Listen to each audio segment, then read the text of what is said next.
Welcome back. I am so sorry we started that one. Yeah, so 5 surprising things. That was one of them. That was one of the surprising things. There. Was how we started the video. Yeah, I wouldn't do that again. We are back with another under review, and this time out, we got a little bit of a list. The list isn't actually in any kind of particular order, by the way. Might as well get that out of the way now before someone goes, what? How is that there? How's that more surprising than that? A little teaser here. Our last one is actually probably the least surprising thing. Yeah, but why don't we just get right into it? Let's start with the positivity. Teams that have been surprisingly good. There's been a bunch, right? I don't know, if you just look at the standings, they're definitely probably not what anybody really expected at the beginning of the year. Maybe in the West, because that's shaping up to be a little bit of what you thought. Maybe not so much in the middle and on the bottom end, but like at the top. Vegas, good? Yeah.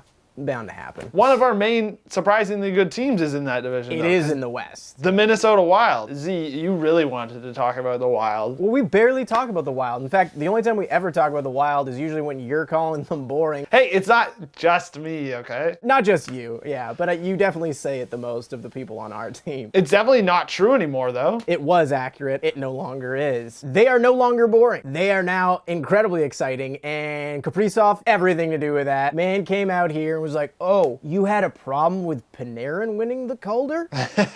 I'm going to do the same thing. Dollar bill Kirill. And I'm going to do it and look even sexier while doing it. Did you say he looks sexier while doing it? Yeah. How many players in the league are just fun to watch skate, period? Yeah. Leads his team already in scoring. He's definitely fun to watch. And he kind of emulated Marshawn Lynch in one of his interviews, so he's got charisma, too. Have you been trying to avoid the spotlight and avoid the media? I'm just here for Golden Lights. That's a tough division in the West, and they're hanging strong. The Avs kind of scrapped them aside recently, but, you know, Don't worry, the Avs will pretty much dummy everyone. In terms of least surprising things, the Avs have absolutely just started looking dominant recently. So, obviously, I think there's a couple other teams, like we could mention the Panthers. They probably are one of the more surprising teams, just because they were such a basement dweller, but it feels a little less surprising because it's just kind of overdue. It's like, yeah, people have picked them to basically be this team like a bunch of times, and now Barkov is really having kind of like his standout year. Good for the Panthers. I hope they have a good season. The last one I got to focus on here, the Islanders. Hey, you didn't tee that up with the gravitas required, because you're looking at two people who've taken some serious heat for apparently hating the Islanders. Guys, you want to be an Islander? You're gonna have to go bald. What is this? That being said, continue what you're saying. I chirped Anders Lee a little bit. It wasn't a little bit, it was a lot. I did chirp him a lot. Well, I always get tagged in things about him and stuff like that. Even when he got injured, people were like blaming me, which I was like, okay. I'll say right now, I underrated the Islanders even going into this year, but like all of their underlying metrics, they have a great expected goals for percentage and stuff like that, and on really any metric have looked like a great team, and they're first in what I consider to be probably the hardest division, so kudos to the Islanders. Wanted to keep this positive, and we're already on to a negative. The surprisingly bad teams. We're just gonna go ahead and say it. The first video that we did for Under Review was on the Sabres. We didn't think we would nail it that hard. There was many things to laugh at them then, and they haven't won a game since then. They won one game on the night that we posted, and then they haven't won since. That's awful. And obviously, like I said in the first one, I picked them to make the playoffs. So clearly I was very surprised by this one. But I don't think they're the only surprisingly bad team either. Like, if you can look at the Stars, like, again, in the Stanley Cup final last year, and now they're like 4 points above the Red Wings. I know there's some games in hand there, but like still. Yeah. COVID hit them like super hard, so I feel like there's a bit of an asterisk next to that one. Yeah, like, yeah. The part that's actually just unforgivable, though, is they also somehow have the 2 worst uniforms of the year. That's what you get for putting me in your playoff hype video. The Flames, they have started things off red hot offensively. They were averaging 4 goals per game in the qualifying round, but meanwhile, the Stars, they were firing blanks. I think I forgot about that. I forgot about that. Showed up to the Sports Center set looking like I was a busboy at some restaurant. Okay, but there are, again, some more surprisingly bad teams. The other one that really stood out to us when we were looking at this was the Flyers. And it's not just the 9-0 loss. You can back me up a little bit here. This isn't totally surprising to me. I didn't think they were that good. You were in early on this. There were some serious debates from people on our team who will go unnamed Jesse Pollock, who were very, very bullish on them. Bullish.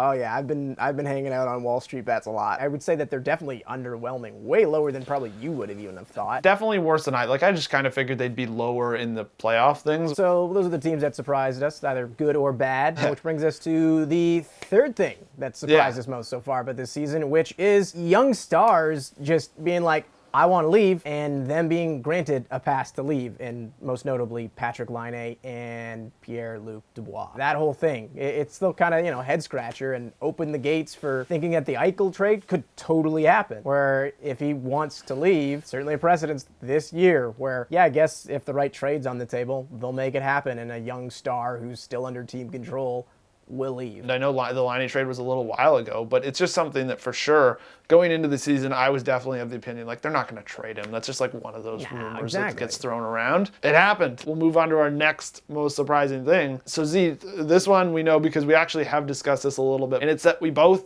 don't like the divisions.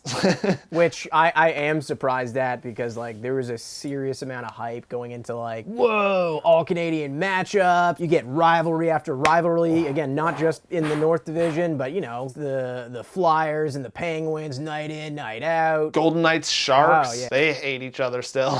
It was fun for the first little while, and then we realized that, okay, it's a little bit boring because some of these games, I don't want to see that frequently. The one good thing about it, though, by the way, is the series. It's a series. It's fun to see them do the baseball series. They definitely play with more, edge and chip to them, but still, not all of these matchups are equal, and some of them I'm just sick of seeing already. I'm fine with the divisions and how they are. What I'm not fine with is not playing anyone outside of your division. Yes, and I know, exactly. Obviously that's due to COVID, so it's pretty extreme circumstances, so I'm not saying, they shouldn't have done that. The most annoying thing for me is the discourse around, how good teams are. If I go see a post about the Islanders being good, then it's a bunch of people commenting, well, they play the Sabres a bunch. It's McDavid leads the league in goals, points, assists, and just everything possible. And then people are well, he plays the Senators a lot. Give me a break. I understand where that comes from, but all of the divisions have bad teams in them. That's not something that's unique to any of them. I think we mentioned this in the first under review. It's very NCAA-like, where you're looking at strength of schedule in someone's conference. Well, and I'll say that's by far my least favorite part of college sports too. Yeah, noted college fan, Corwin McCallum. What do you mean? I think I watched Oral State.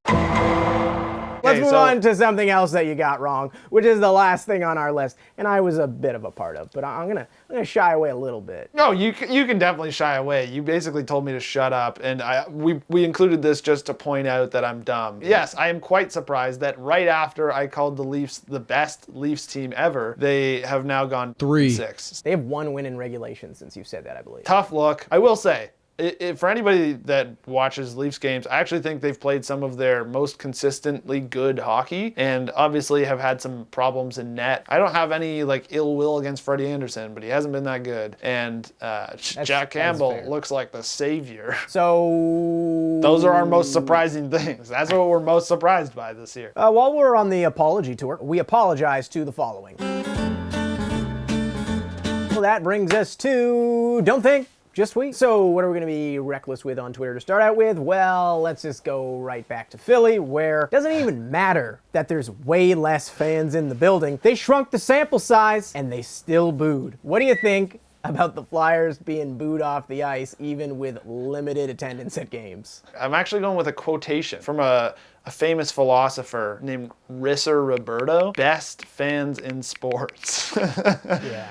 We didn't co-sign that. Listen, if you're a Flyers fan, you guys have all the energy in the world, but I'm not going to crown you best fans because there's more to that equation. That includes not throwing batteries at people. And it's not to say I don't appreciate Philly fans. If I was to crown them something, it would be most chaotic. Just listen to one fan's rude response. No! They pissed on Crosby's face for a playoff game or whatever.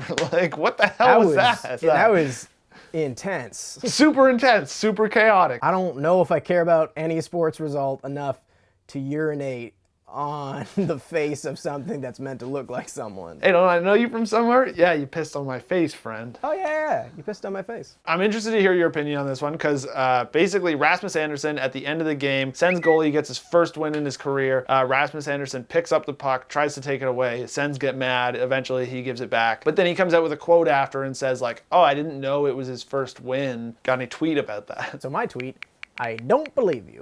And it's okay. First off, how many games you've been to where you're like, you know, you lose and you're frustrated and you're like, I better pick up the pucks and leave. Yeah, does not happen. Why? Yeah, why are you taking the puck? Like, does it really matter at the end of the day? No. If that's actually what he did, is it classless? Absolutely. Wow, this guy just called it classless. It is. If it was on purpose, 100% is. If it's on purpose, which, you know, well, he says it's not, so whatever. You can move on from it. And then Tkachuk just sliding the puck down the ice after that. Tkachuk brothers going head to head there. They're going to scrap at one point. I know that, you know, they agreed that they wouldn't because Papa Keith's like, don't do it. Life is unfair. No, there's no way they would. Oh yeah, because two brothers have never punched each other in the face in the history of anything, right? Do you want to make a bet on that right now? No, because I'm tired of losing money. But as I said, I frequent Wall Street bets. It totally wouldn't actually surprise me if it did happen because it's hockey. People get heated, siblings fight. It happens. Would it be like a full-on yard sale and like bare knuckle, like to chin 20 shots in a row? Like, no. I don't know what that description of fighting was, but I like it. Oh, you know when you're just watching a fight and it's bare knuckle to chin for 20 times in a row? Look at him punch. Yeah. The best fights. Next Okay, one. hit The me with next one is the Statue of Liberty play. You thought it was going to be another Michigan Highland, which you're sick of seeing, but it wasn't. It was just a clever play. Can't wait to try this in beer league hockey and have Jesse Pollock run directly into me. we're gonna think we're all slick like these guys who clearly did this very smoothly. I will say, like it's So funny that smooth. yeah, I've never even seen someone else try it. So to on the first time do it so perfectly is very impressive. So this is a cool one. The Ontario Reign, basically they have the second overall pick from last year, Quentin Byfield. They've got Akil Thomas, you know, Canada's golden boy, and then they have Devontae Smith-Pelly, Caps Stanley Cup champion, and they're all playing on a line, which is basically for the first time since the original Black Aces line, like an all black line. My tweet for that, Black Aces 2.0. And just my comment to that, I mean, like as a kid, like you could count on like one hand how many like black hockey players were in the NHL, and just, you know, that you were even aware of. Representation matters in sports. For any kids out there who, you know, maybe you're a little shy, a little scared to get into hockey because you feel like you might not fit in, seeing stuff like that, it matters. It lets you know that, hell yeah, man, like I got a chance of doing that. So I was really happy to see it. Tried to buy a Reign jersey, but they're just sold out on their website. If anyone who works the Ontario Reign watches these videos, hit me up on IG again. I'm totally trying to buy a jersey because that's an awesome moment. We're moving on to the next. This one you knew we had to talk about at some point. NHL ref Tim Peel, he gets caught on his hot mic going into the commercial break. He is now not gonna ref a game ever again in the NHL. It was noted that he was retiring at the end of the year anyways. What's your tweet for this whole situation? You know, makeup calls and such. Yawn. I mean, what? like, what do you mean yawn? I know everyone's like so up in arms about this, and it's just like a thing, and I get it that it is confirmation of something that we've all known for years. Like, this is not surprising to me in the slightest. I don't get why it's such a big deal. I think the NHL is like intentionally trying to make it seem like they're being harsher than they are, because they're not really being that harsh. They're not addressing any of the fact that like, oh, we should change the way they ref. They were just like, clearly a bad apple. Yeah, I mean, there's a lot of nuance to this. I don't like makeup calls, but like, reffing is hard, and I do understand that sometimes they call penalties because there are moments where games, there's a moment where they can just get out of control. And if you lose control of a game, people can get hurt. All anyone wants out of this, hopefully, consistency in officiating. Yes. Will that happen? Who knows? As we said in the last episode, we looked through the comments. What we're diving for is the next topic for Don't Think Just Tweet. And it comes from Tiger58, who says, talk about the expansion draft. It's coming up this year, and I want to hear your thoughts. If I was going to share a tweet, it would be, don't trade with Seattle. Do you want another Golden Knights? Number Which, one if you're lesson. a Kraken fan, hell yeah, you do. True. Yeah, which I do like seeing the new teams be good. That's actually been kind of cool for the Golden Knights. I Agreed. like that they're a good franchise already. And obviously, I think we'll probably make more content around it once it's closer to happening. The other thought I have about it is just I can't believe that the Golden Knights are exempt from it. Like, man, they're so good already, and now they don't even have I to know. worry about getting a player taken. All right, well, that's it. That's under review. As always, go ahead and hit like. That supports us, helps us make other Bar Down videos. Also, my last point, I just feel bad because this guy got a lot of likes on his comment, and he's a pissed off Rangers fan and wants me to talk about them. I don't know why you're so mad. I think they're pretty fun, and they'll be good soon. Not yet, though. Well, as we said, we do look at the comments, so go ahead and comment, because in the next one, we're going to be reading some more. Until then, Corwin, is this the best Leafs team ever? Is this the best video ever?